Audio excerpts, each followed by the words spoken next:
We're live, Mr. King. Thank you. Good evening, it's January the 30th. This is the meeting of the Education Committee of Council Rock School District Board of School Directors. I'm chairing the meeting. School Board Member Ed Tate will go around the table. Mary Ann McKee, School Board. Kristen Marcel. Luke Costello, student. Matt Pedersen, Director of IT. Mr. Hidalgo is also here, but he stepped out of the room. Susan Elliott, Assistant Superintendent. Andy Sanko, Director of K-12 Education. Chuck Lambert, Director of Special Services. Thank you. Our agenda tonight is trauma-informed practices, the first item. Second item, school start times exploration update.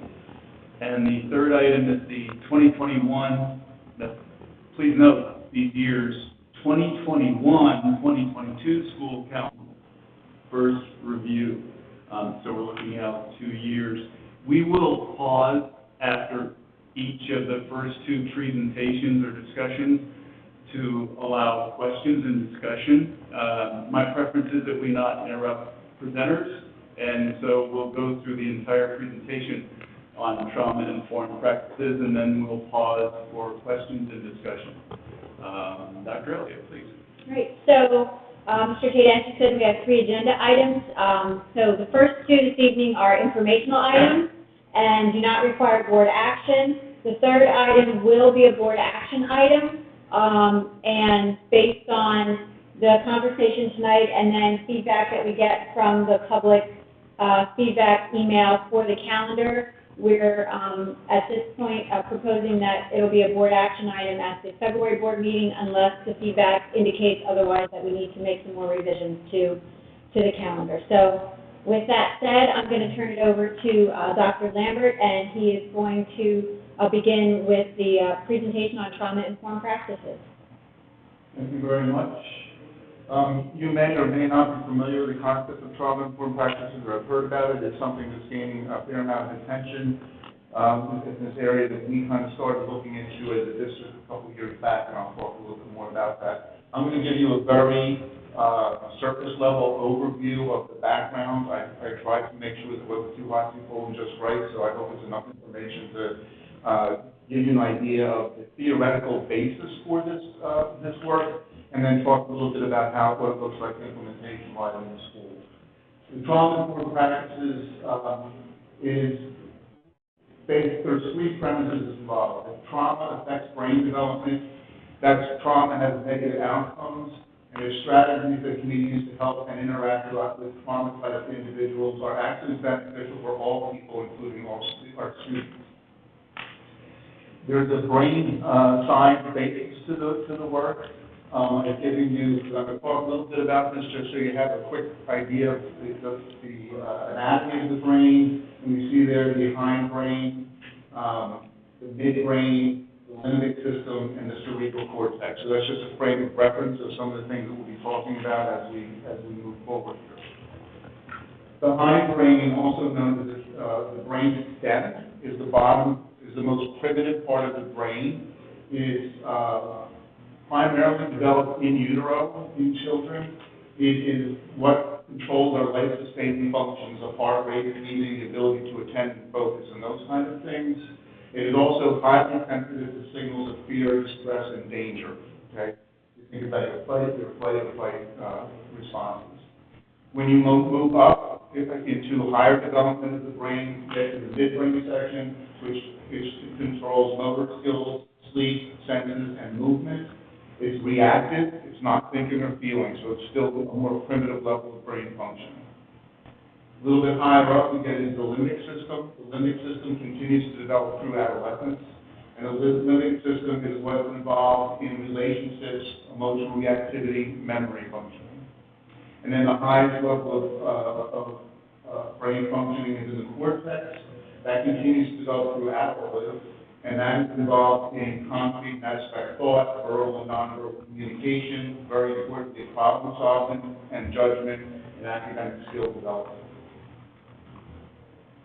The more a neural system is activated, the more that system changes. Traumatic events cause changes in brain development. So when children experience traumas, while their brain is still developing, it has an impact on the development of that brain.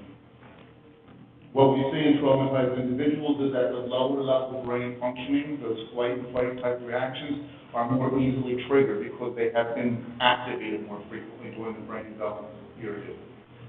Just a quick visual of how trauma affects a child's development. In typical development, you see at the bottom, there's survival responses, regulation, social, emotional, cognition. In the development of a child's brain who's been affected by trauma, that survival section, regulation, is far more frequently activated and becomes more highly sensitive and more easily triggered. The human brain responds to stress. A threat is a source of stress. It can be actual or perceived, a smell, a tone of voice, a facial expression that elicits some type of memory. The brain activates to ensure safety and direct response. When you are threatened, your brain is automatically going to go into a mode to try to protect you. These internal states are on a continuum. If we're activating in the brainstem region, we're looking at a sense of terror. We move up a little bit, midbrain is dealing with a sense of fear.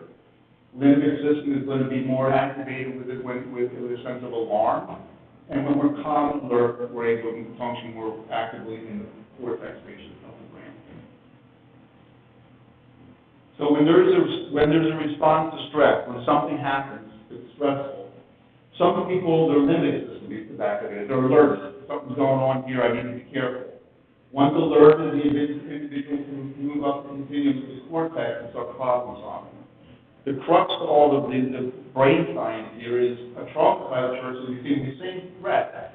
Their brain stem might be the part that gets activated because it's more sensitive and able to more quickly trigger. That individual is functioning in a way that is very far from the cortex, so they're not in any way able to do any problem solving.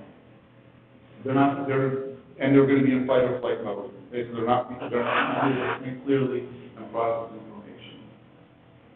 So that's the brain science behind a lot of what we talk about in training school in this area, is that you need to be conscious of what brain area is a person functioning from, and to look at how you're going to respond to them.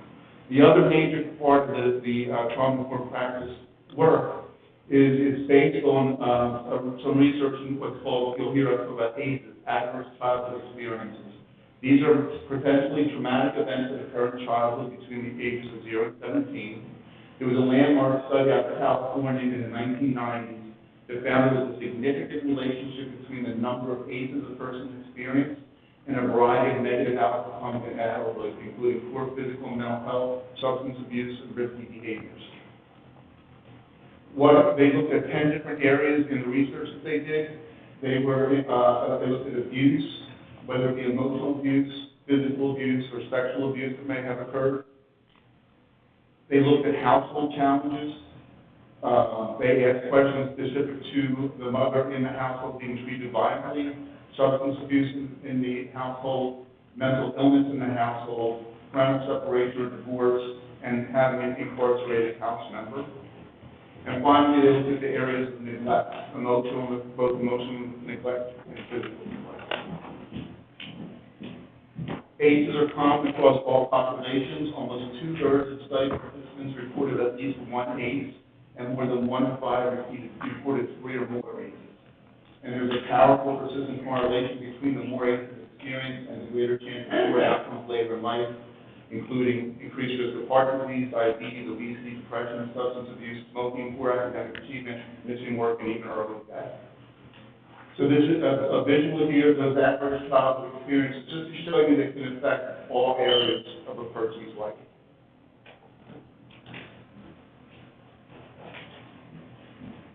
So how does that translate into what are trauma-informed practices?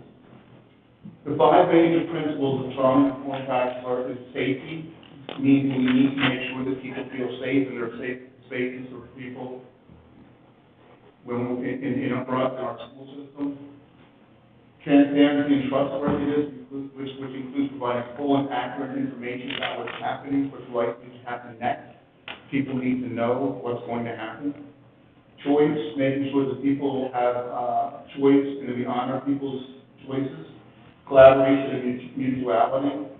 the importance of relationships and partnerships and shared decision-making, and empowerment, including the recognition of an individual's strengths. We need to build and validate strengths. What does that mean? Okay? The themes of trauma-informed practices is there's an understanding that adverse experience in the lives of children are more common than many of us ever imagined, and that after trauma can impact the learning behavior, relationship to school, you need a whole school approach. We know that all children need to feel safe physically, socially, emotionally, and academically, and we need to bolster children in 4 domains: relationships with teachers and peers, the ability to self-regulate behaviors, emotions, and attention, success in academic and non-academic areas, and physical, social health, and well-being. So what are some of the courses when we get involved in this type of practice? One of the first things that's key is we need people when we look at a student who's misbehaving. Because the question is not what is wrong with this child. The question is not what is wrong with this child making him act this way, but what happened to this child that's causing him or her to act this way. We need to recognize that this is critical, that when a student is in a state of dysregulation, they're functioning at the brainstem or the midbrain region, so they're not doing higher level thinking at that time. They're not able to process at the cortex level. Critical. When somebody's having a bad moment, when they're having an outburst or what have you, that's not the time to try to talk to them. And we do it. I know I've done it with my own kids, okay? And with the point of the training, what we train is when someone's emotionally dysregulated, it's not the time to be doing problem-solving type of interventions with them. What we do need to do is when a student is feeling dysregulated, first thing we do is get them regulated. Once they're regulated, then we can talk about how to problem-solve the situation. We also, in the training that I'm going to talk about a little bit, we spend a lot of time looking at how can we help students not become dysregulated in the first place. How can we help them when they face that stressor to function at the limbic or the cortex level rather than the more primitive levels. What are some of the strategies that we look at when we do trauma-informed practice training? It's based on the brain state. There's a lot, way more than I gave you today to look at, help people understand how the brain functions and how that causes people to respond the way they do. We want folks to understand, first you regulate the person, then you relate to the person, and then you can start reasoning with the person.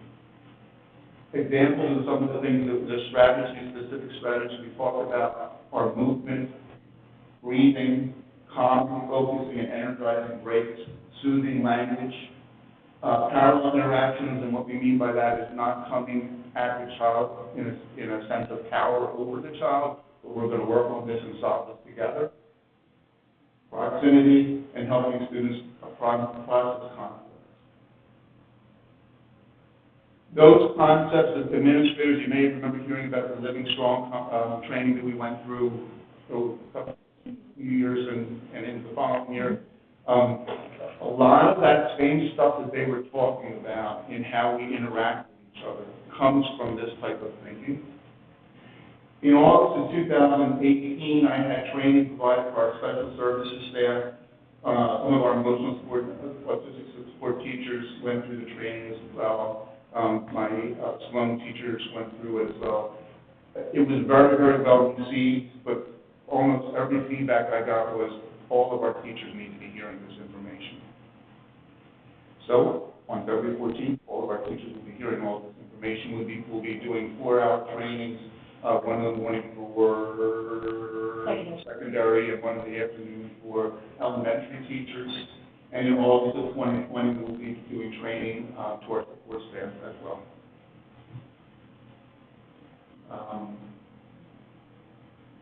We just did a survey of our folks, so I don't have the data with you, I just got it back today, with the people who went through the training to look at how well they think that they're implementing what they've learned, and my quick glance at it looked like people feel they took it in, they internalized it, and they're using it. My favorite question in all of that was what would we have done differently in follow-up when maybe instead of 40, so I'll have a chance to analyze that to see if there's things we should do differently. I included this in here. Like I said, we started this a couple of years ago just because, to me, it's the way you need to do business when working with youngsters.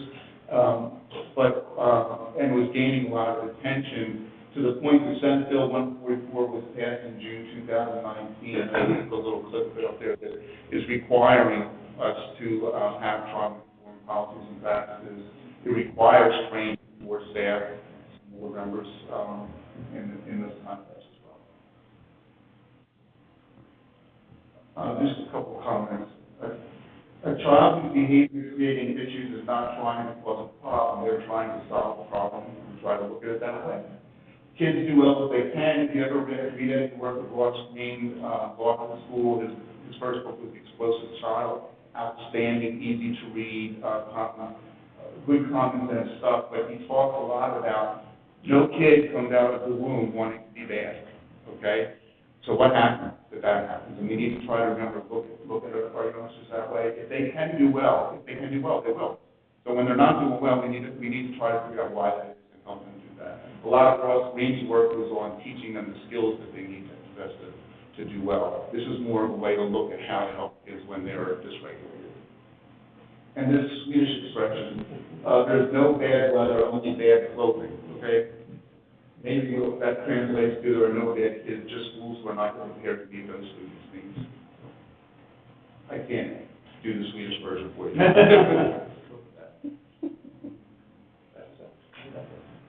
Thank you. Very quickly, we saw that quote on Saturday. 5 of us did training, state mandated board training, and the others were exempt. Denise was exempt because of her seniority, and so was Mr. Block.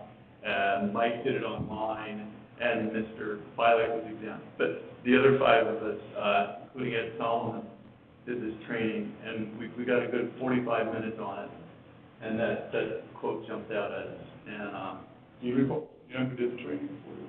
yes, it wasn't the person that they desired. It was a staff attorney from PSBA, and she quoted the gentleman from Lancaster, who she used a lot of his slides. It was very good training, but Lindsay. Yeah, she was the Yeah. equity, like who Bill she Zink, was mentioning, developed a lot of. and building. So anyway, I thought it was marvelous, and I, I'm glad we were ahead of the curve, but now it's state mandated, so. Yeah, just very quickly, that was a terrific, succinct presentation. It's really important work. And I agree, I'm really pleased to see Council Rock was ahead of the curve on this. And I just want to reiterate that important point that this kind of training and these practices are good for all of our students, not just those who have experienced trauma. So this is just, in general, very best practices for us. Overall, I was just kind of happy to see what is already moving forward. And after seeing the slides at that training and then seeing a lot of the information presented tonight, it was very helpful to see. Thank you for giving us that information and update. I think that was fantastic. The only thing I would say to add is I had a concussion when I was a sophomore, and I faced a lot of difficulties in school and with teachers, really not understanding what the concussions meant and how that impacted me as a student. Thankfully, my dad is a part of the Brain Steps for Bucks County, so he helped me tremendously communicate with teachers and things like that. But I think, and as the first day of school, I'm the president of Rock Ambassadors. We must have had a dozen parents come up and ask us about athletic training and what would happen if their kid did get a concussion during an athletic event and how that would impact them in school. So I think that might just be one added component to it, but I think that was fantastic. Apologies that I was late. The portion that I saw was great, but this has been a big topic of conversation at the IU because of all the, all the people who are talking about it. And the times are changing. We've got to be able to meet the needs of our kids, and this is a critical part of it. So thank you for all of our work.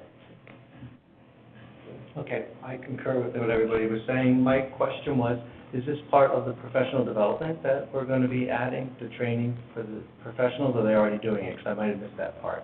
of your We're presentation? doing training on February 14th for all of our teachers. Okay. So we- Okay. And then, I don't have an answer to your question, but we will have to build in a mechanism to do ongoing training for new teachers as they come on. Okay, good. Thanks. Sure. Yeah, I enjoyed the training on that, too. Good. Mr. Solomon?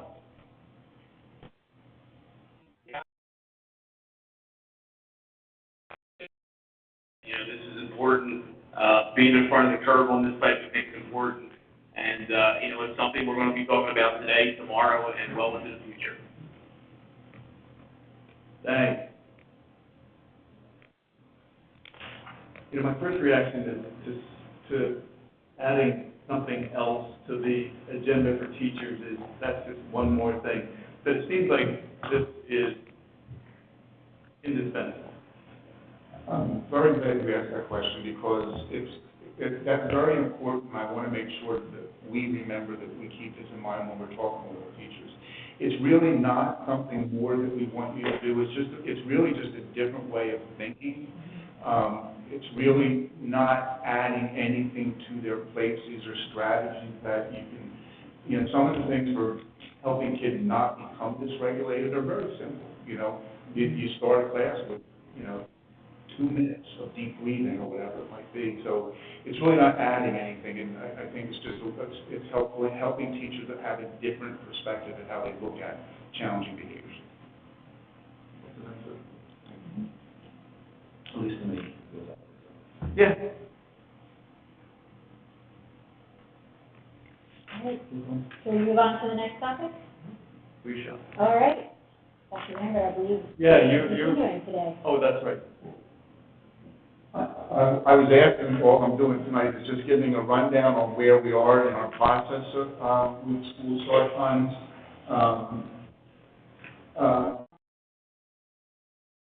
This is, I have to change the slide, but in the first, my first goal is supposed to be, we haven't made any decisions yet. Okay? we have just begun the process of where we are at looking at this. Most recently, in the past 2 weeks, Dr. Fraser sent a letter out to the community, which is kind of like an open.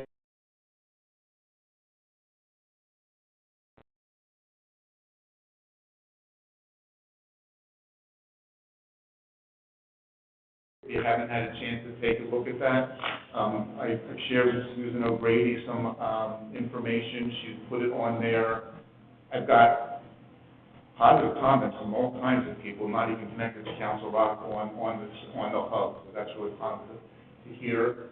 In the weekly newsletter that goes out, we'll be putting some information pieces out there on the science behind the school start time initiatives. This week, closing next Tuesday, we have this, I think, Andy and I are co-chairing some of the map today. Andy has sent out to the principals a link for all of our high school and middle school students to take a survey that helps us get an understanding of students' current sleep habits. That will serve just to give you some information moving forward in this initiative, and also some baseline data that whatever we decide to do 3 or 4 years down the road, we have a baseline we can look back at for some comparisons. We have Dr. Troxel. She is a national sleep expert, works for the RAND Corporation and is adjunct professor for University of Pittsburgh, I want to say.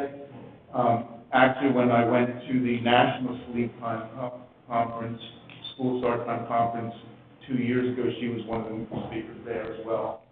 She will be doing the assembly for our 9th and 10th graders in Council Rock North and Council Rock South. We've also asked the principals to include student leaders from 11th and 12th grade, because we'll be looking to you guys for some help in this process as well. But we went with the 9th and 10th graders, so they're the ones that will be affected if we choose to implement. She'll also be doing an evening presentation for the community at large on the 5th of February at 7 o'clock in the auditorium at Newtown Middle School. We're hoping lots and lots of people come. It'll be online, by the way, right? It will be. It'll be Stream. Yes. It'll be live, Yes. yes. Excuse me for interrupting. No problem.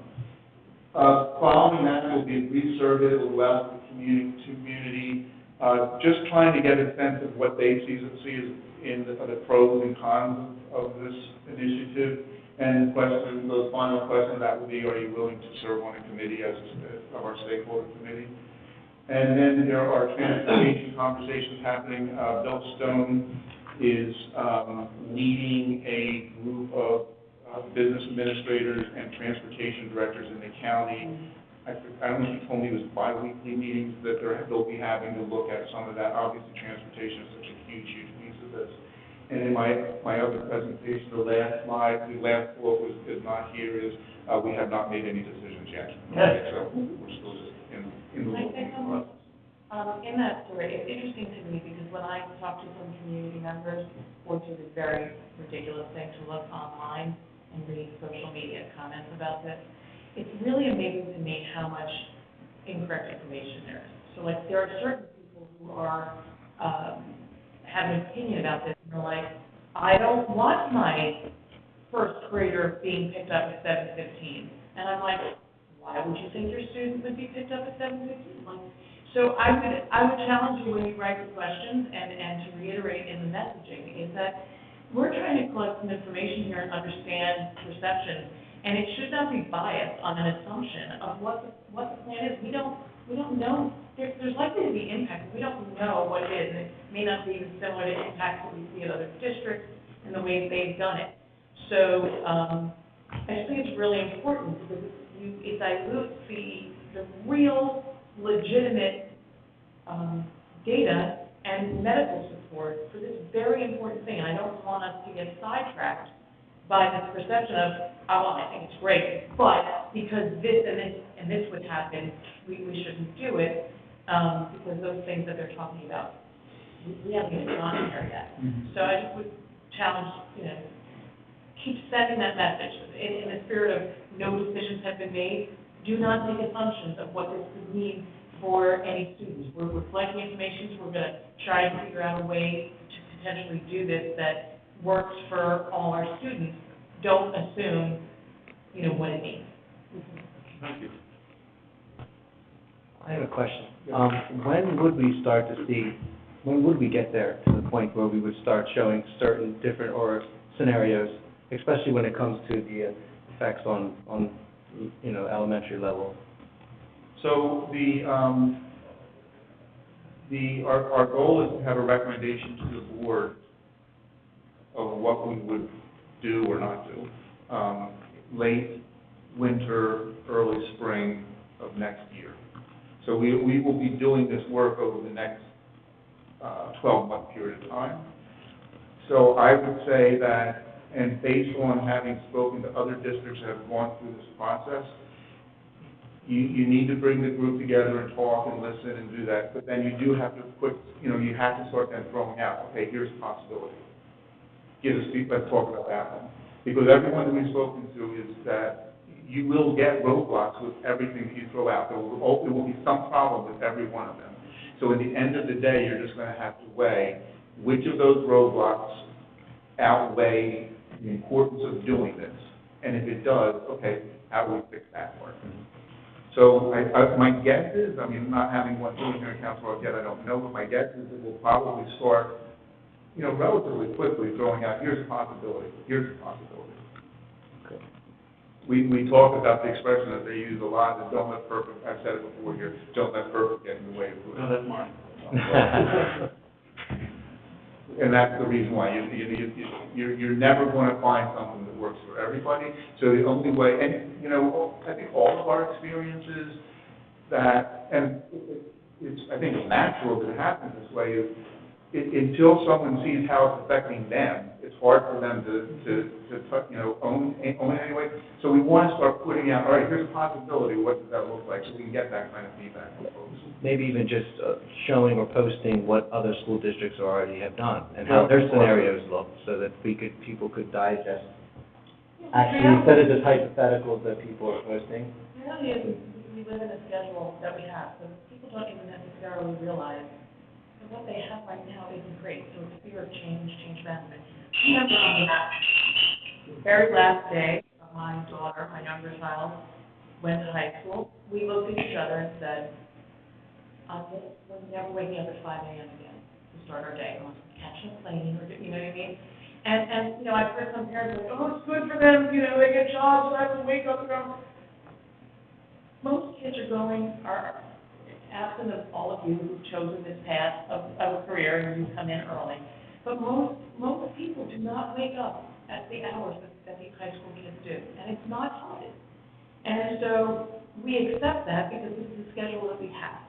And so, you know, in the fear of the change and the acceptance of the change is hard, but it, you know, weighing the, you know, cost-benefit analysis of good and bad, the reality is that the current schedule isn't a healthy one. It doesn't jive with the way our kids are developing. And so, you know, I want to make sure that the communication is abundant and the information is clear, and so that people can really understand. This isn't just like we're trying to shake everybody up. This is about our kids' health. And I really, really believe that the research is so compelling. I've said this for so many years. This is an issue for our district of when, not if. And so it's coming. Every school district, nearly every school district in this county is looking at this. So. I'm sorry, I just wanted to piggyback on that. I had a very good conversation with a school board member from Radnor when we were at our PSBA training last weekend. And it was a very good conversation, lots of information, and really praising us for looking at this, but kept emphasizing how important it was and how good for Council Rock to be doing this in conjunction with surrounding districts. So to your point, Denise, the fact that we're all in this together, I think can only help us to achieve something that's better for our kids. And I'm glad Chuck shared with us that Bill Stone's meeting with other business administrators about the transportation issue. Mm-hmm. Because to your point, Nick, right, transportation is a big challenge. I think what I heard was one of the biggest challenges when it comes to transportation is the shortage of bus drivers. We have a difficult situation now, and to think about trying to find additional bus drivers to somehow accommodate this is a pretty daunting task. But I would agree with Denise. It seems like, I'm sure there's dissenters, but it seems like there's a lot of unanimity around the necessity of doing this. It's just a matter of how or when.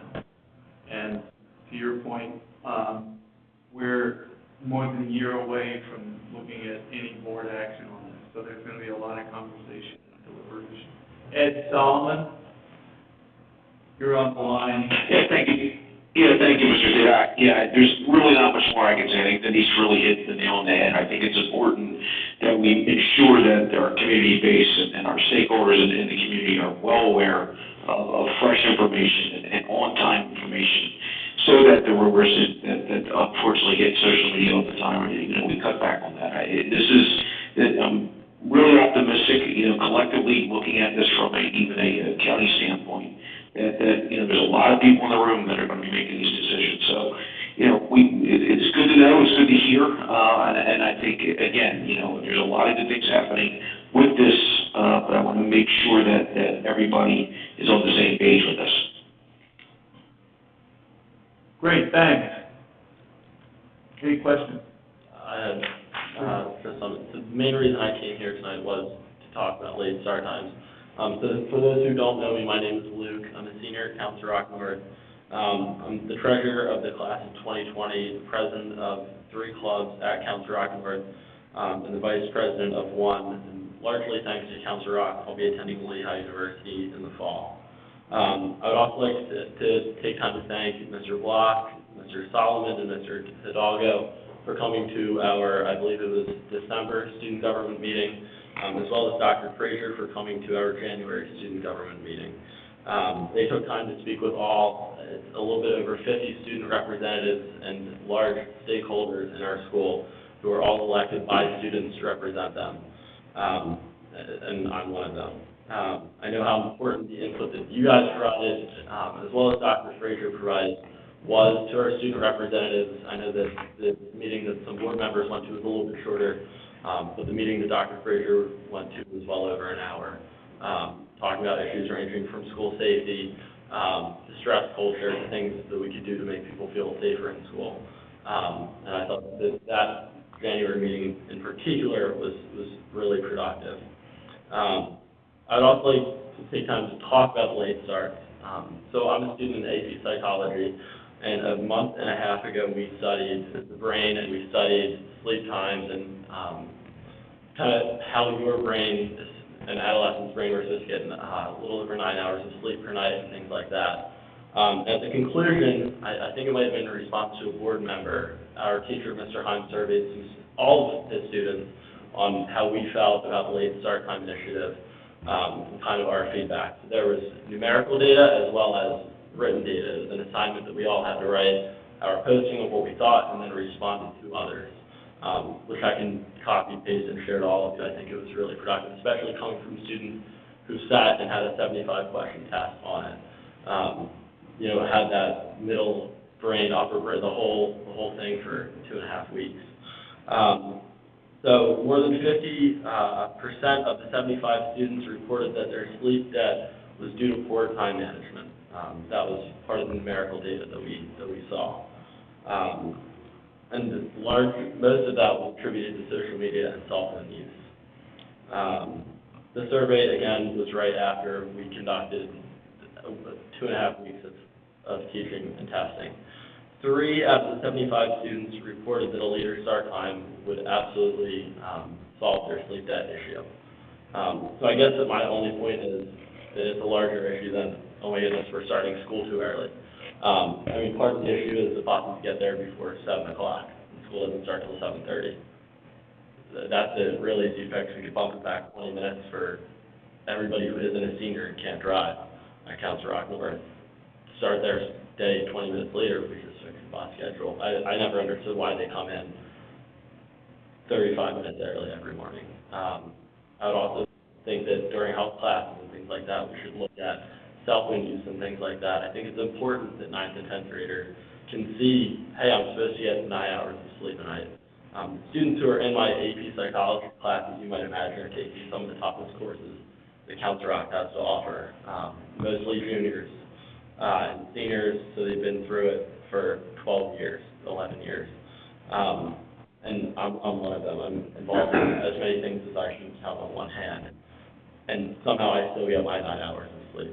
So I think that it's absolutely possible, and I think that more onus needs to be put on the student before we adversely affect the community, and that's what I see happening with late start times, is an adverse community effect. Thank you, and yeah, if you want to send us that data, that information, our address is board@crsd.org. Okay. Yeah, board, you got all of us. Yeah. If I could just, if you delve into the literature on this and schools that have done it, and there's, the state of Minnesota, Fairfax County, Virginia, large places that have gone through these initiatives.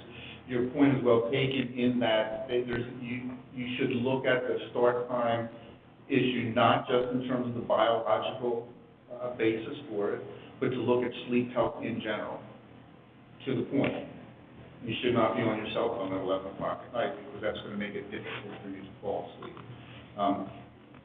There's research that shows, or I wish I had known this when I was raising my children, that you should only be in your bed to sleep, so that your bed becomes known to your head and your body as a place to sleep. And then, my kids would go upstairs and watch TV or whatever in the bed, and then the bed didn't become the sleep place. So those are just a couple examples where you're correct. All of that is part of the whole picture, looking at the whole issue of what is sleep health.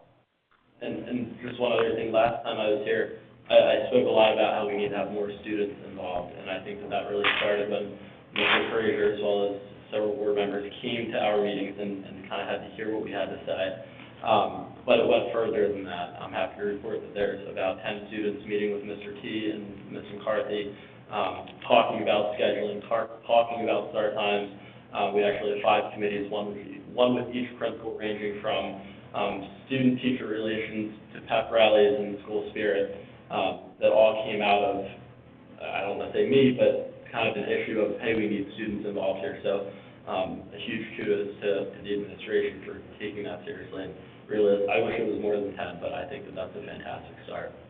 Thank you, Luke. Good. Anybody else on the school start time? Thank you, Dr. Lynch. Appreciate it. You're my 10 hours. Hit the road, Thank you. yeah. I love that perfect media. I use that a lot during, redistricting. Oh, yeah, it's just perfect.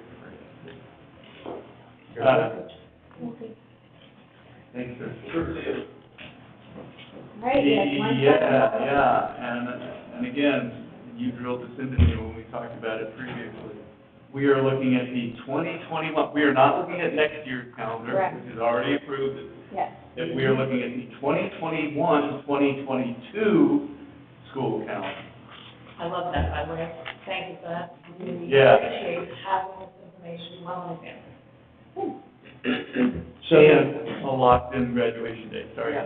Oh, yeah. So once again, just to repeat what Mr. Tate has said a couple times, we are looking at the 2021-2022 calendar draft. And last year, the board had tasked us with developing and looking at calendars 2 years out. So currently, we're functioning under the 1920 calendar. The 2021 calendar has been approved. That was approved in February a year ago, and now we're looking for 2 years out, the 2021-2022 calendar. The calendar, we have it on the back of your agenda, so you could take a look at it. It's too small on the PowerPoint if we were to put it up there. You will see in this calendar that it aligns very closely with the 2020-2021 calendar that was approved a year ago. This calendar reflects the 3-day or shortened spring break, which is a change from under which we're operating now. This calendar also, you will see in November, the holiday Diwali, because Diwali falls during a weekday. Unlike this year, Diwali fell on a weekend and it was not reflected in the calendar. Again, to repeat what Mr. Tate has already said, we have a locked-in graduation date on this 2021-2022 calendar of June 15th. So we would like you to take a look at it. We would like the community to take a look at this calendar and scrutinize it.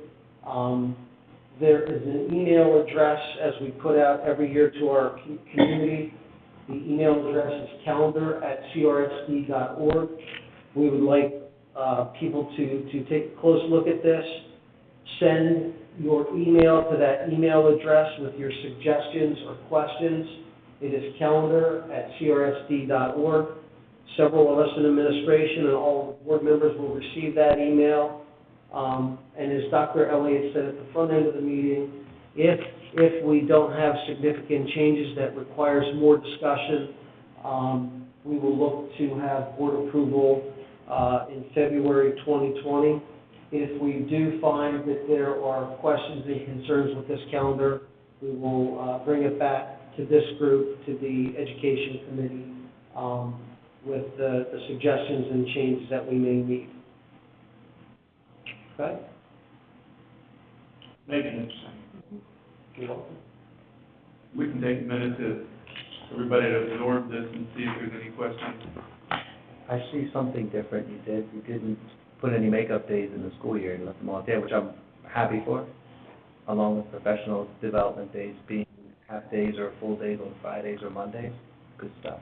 So the makeup days, when we have moved to the shortened spring break, the makeup days get very hard to find. The days that would be able to serve as makeup days are days we wouldn't really want to touch. Martin Luther King Day would be one day, Election Day, President's Day. They're essentially the days that we would have to revert back to, and we felt that putting those makeup days at the end of the calendar would be the most beneficial for our community. Let's say they're built into a shorter spring break. Good job. Yes, Luke?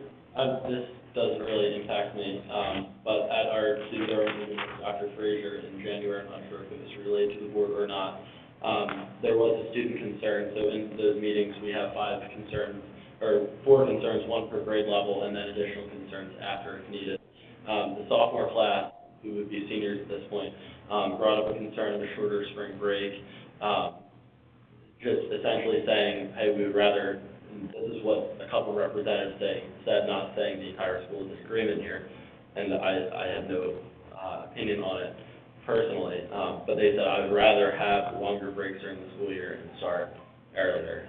That's just some feedback you might get. I'm not. Yeah, thank you. So I'll offer two points on that. One is when we made a change to the calendar, we surveyed the entire community and we've been given this direction.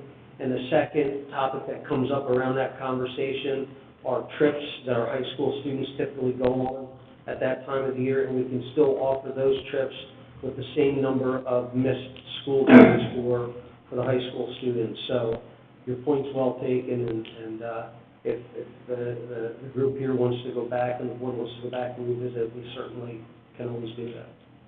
Sorry, so the pendulum just swings on this. When my kids first started in South Rush, there was no spring break. And so, they were in elementary school, and then, it didn't really impact me then, but like the high school families were saying, there's not enough opportunities to go visit colleges, and we, that would be a good time. We want to have family vacation and around the holidays and that. So, then we moved to half the spring break. But then now, what really prompted that was that people were not pleased with the fact that the school year ended so late. So a way to make the school year end earlier is to eliminate the spring break and move it back. It will be interesting. I don't think we should do anything. I think we should stick with this for the next few years because we surveyed, this is what the community said. But in 2023, we'll have every building in the district air conditioned. And maybe the concerns about starting later in the school year are not the same as they were, because when we surveyed families about the calendar, we had many schools where heat in the buildings was the issue largely that prompted moving the school year shorter. So it'll be an interesting thing, several years from now to take another look at that, to see if the sentiment changes when all the buildings are properly controlled. Good point. Any other questions, comments? Hearing none.